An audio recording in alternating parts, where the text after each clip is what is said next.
When I get together with my sisters, it isn't long before we start telling family stories or reminisce over memories. And that begins often with laughter and with delight. But if we're not careful, it can very quickly devolve into arguments and fighting.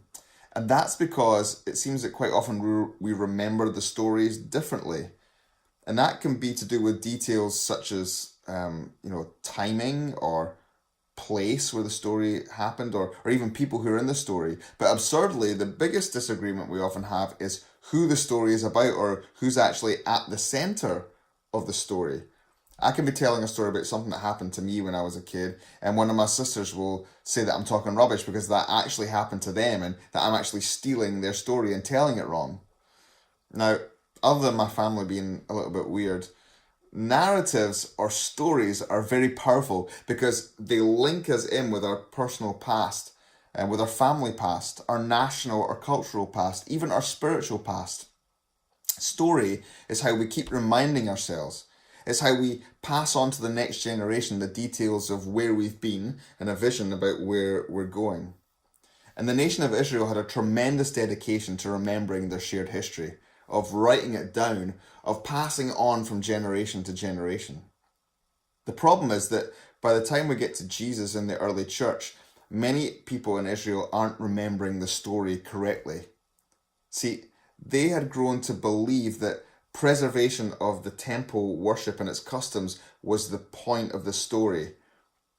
Despite all the prophecies and markers in their history, they didn't seem to understand that the whole story was leading to Jesus. Instead, they viewed him and his followers as a dangerous threat. And so there's a battle over who is telling the story right, who's telling the correct story.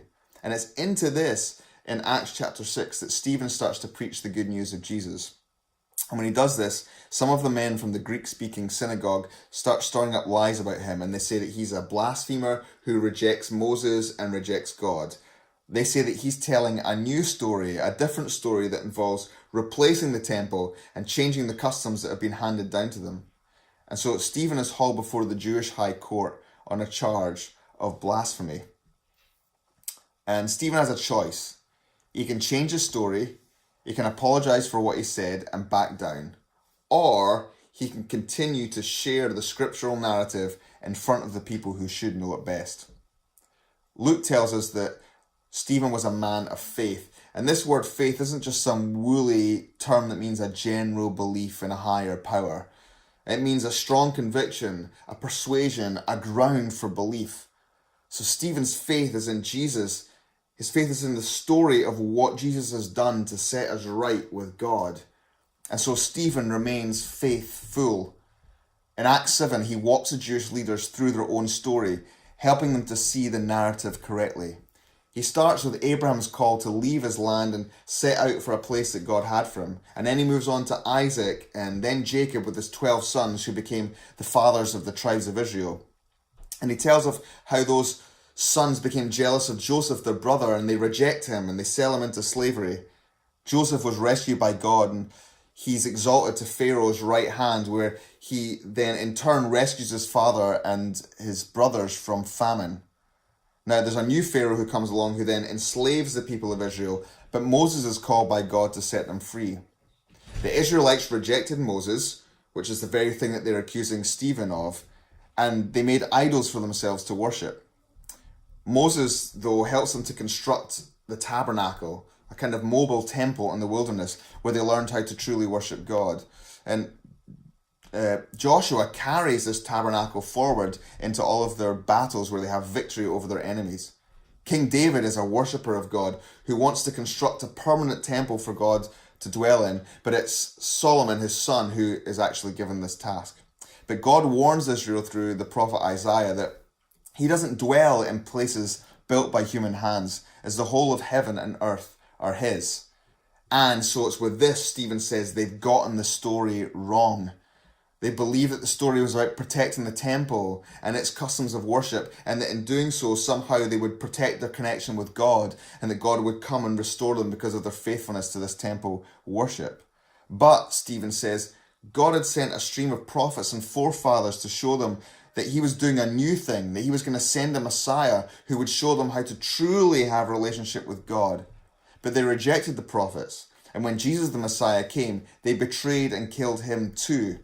Here they are, accusing Stephen of blasphemy and idolatry, but their own history is one of blaspheming God with their actions and worshipping idols instead of God.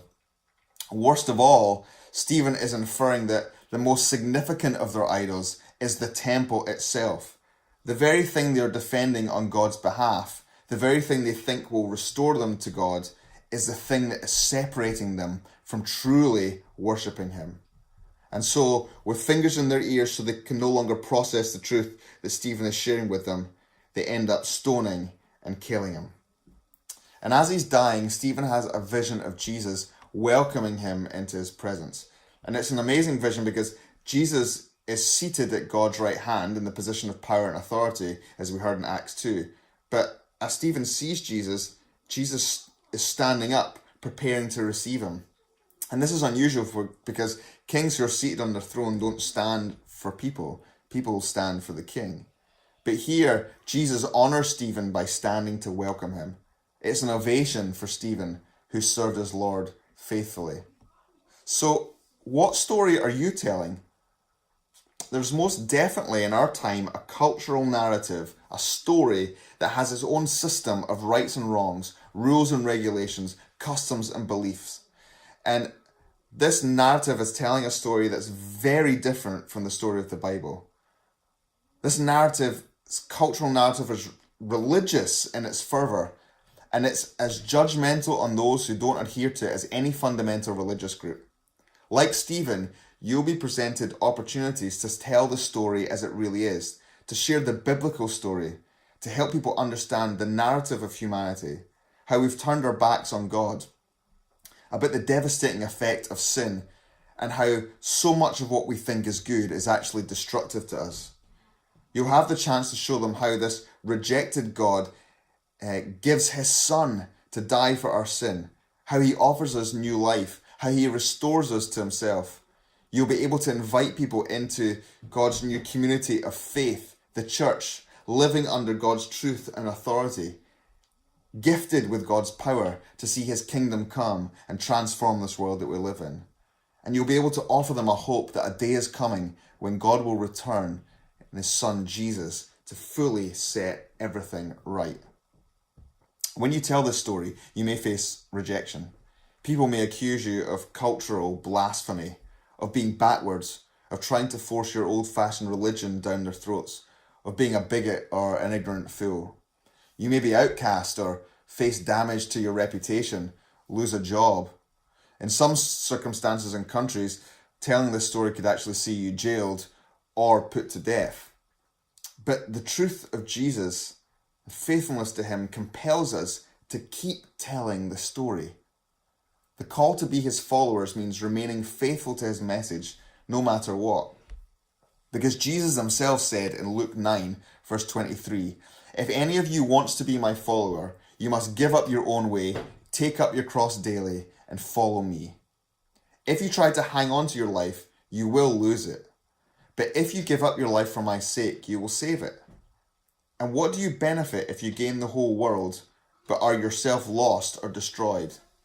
If anyone is ashamed of me and my message, the Son of Man will be ashamed of that person when he returns in his glory and in the glory of the Father and the holy angels."